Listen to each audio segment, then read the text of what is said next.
Hello and welcome back to Harry Shoots People. One aspect of film photography that's always fascinated me is event and rave photography. I love the idea of documenting subcultures and getting to see these incredible scenes through talented photographers. Also, rave photography is very interesting to look back on, as it captures a distinct period of time for music and culture, and there's so many different scenes within the overall banner that it's so interesting to see how different people capture these moments, and how these images go on to live indefinitely as iconography for a time period. Think, for instance, a lot of pictures taken at the Hacienda in Manchester during the 90s. A lot of those images are heavy inspiration on rave photography today, and you can see how, although gear, culture, clothes and the music itself has changed, the photography still captures that same feeling. This interest led me to picking up Tough Luck's new photo book, You Out Tonight. The book features work from 14 different photographers across the UK, documenting the rave scene up and down the country. Some of the photos in this book are incredible detailed portraits of fascinating people, moments and feelings frozen in time, and a great documentation of the UK's rave culture. I really love a lot of the images in this book. These ones stand out as particular favourites. Whilst not being the most technically impressive photos I've ever seen, you really get a sense that the photographer is in and amongst the people, experiencing the same feelings that the subject is, and being in that same atmosphere. You don't really get the impression that behind the camera is an outsider. There is a sense of community in every single image depicted. Looking deeper into the images, I've realised that I personally like them because they mostly fit into one of two distinct categories.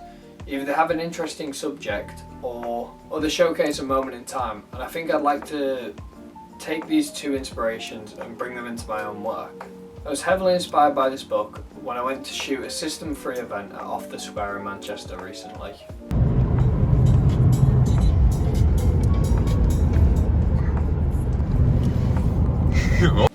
I decided to bring with me my Canon SureShot Ace just as a point and shoot, and my Contax 139 quartz with a Cobra flash unit on top.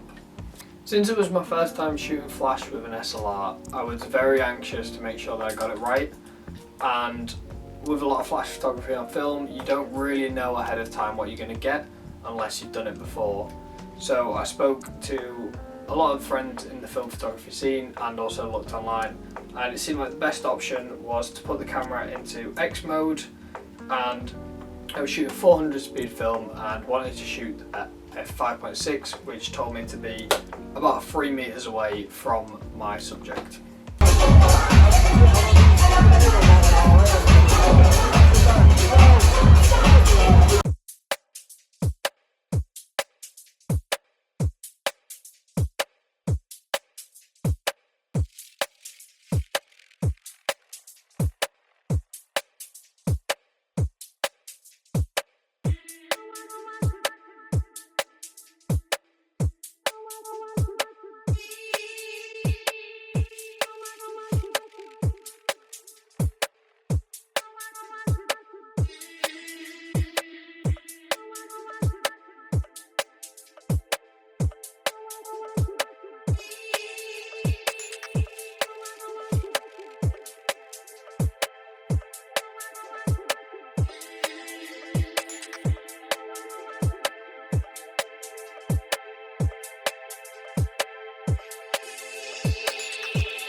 photos ended up coming out great and I'm really happy with them, particularly the more obscure shots with interesting framing that were inspired by the book. I think this is probably my favourite photo, although slightly overexposed as I was a little bit too close with the flash, a lesson that I can learn from for next time. I really like the way the gold jewellery captures the light, and I think the back tattoo is really cool and fits into that aforementioned category of interesting subjects. Also, I really like this photo. I think that the framing, composition and blocking are really interesting, and since I was shooting at quite a shallow depth of field, it leads to a pretty isolated subject.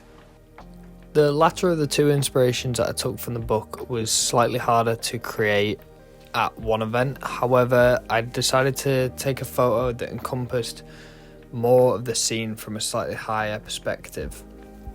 I also knew for this shot that I wanted to shoot with a slower shutter speed to really get a sense of the movement in the scene, and I'm pretty happy with the outcome. Here's the photo now, and I'm really happy that I got what I was going for, a different perspective, a different viewpoint of things. I was really happy with the shutter speed that I ended up choosing. I can't remember what it was to this day, but it allows for just the right amount of movement in the scene, which I was really happy for, and I like how all the colours came out. And yeah, I think it does a great job of showcasing a moment, and I'm pretty happy to say that I feel as though I completed both of those two inspiration objectives that I set out to complete, and I'm happy to have implemented them in my work. I highly recommend this book. Check it out. I really enjoyed shooting this event. I enjoyed taking the inspiration from the book and applying it into my own work. I also went slightly out of my comfort zone. I'm not too accustomed to asking strangers for portraits or just to take pictures of them, but everyone was really down for it, and I think it definitely helped my confidence with that moving forward. And I think on the whole it's really enticed me to do more event photography and take slightly more creative approaches to my work in the future, and to just explore different areas of film photography rather than just what I'm used to. If you have any recommendations of photographers or photo books that you think myself or anyone else could take some inspiration from or just like, please drop them in the comments so I can have a look. If you enjoyed watching this video, drop it a like as well, and if you'd like to see more of my photography, you can subscribe. Thank you for watching.